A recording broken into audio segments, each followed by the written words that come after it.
Hello guys, and welcome to another quick tutorial video. And in this short tutorial video, I'm going to be showing you how you can receive XRP in Binance.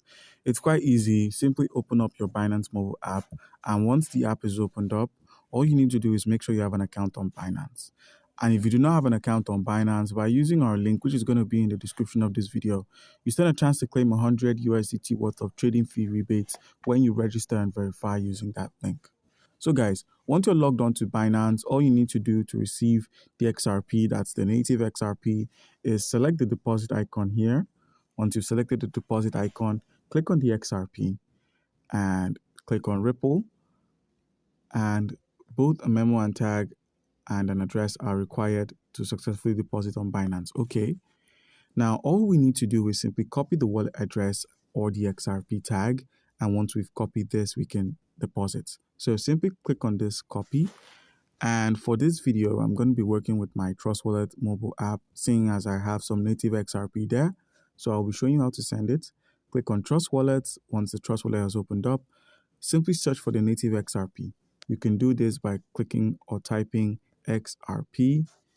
And once you've typed XRP in, you'd find that all the networks are listed and the one at the top is a native. So click on the native XRP, click on the send option, paste the wallet address. Minimize, open up the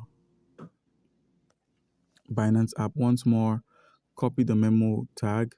Once you've copied it, minimize, open up Trust Wallet and paste the tag there. Click on Max and simply select Next. Now, please make sure that the wallet address and the memo match the account you're sending to or the Binance app or Binance wallet you're sending to. Click on Next. Proceed to click on Confirm. And enter your passcode and the transaction becomes processing. And once that's done, you could confirm your XRP has been deposited in Binance when you simply head over to the wallet section at the bottom right corner of the screen. Once there, simply scroll through to the spot or funding wallet, depending on where your XRP is stored, and you'd find the XRP there. So guys, do comment down below if you have a question and you'll be given an answer. Thank you.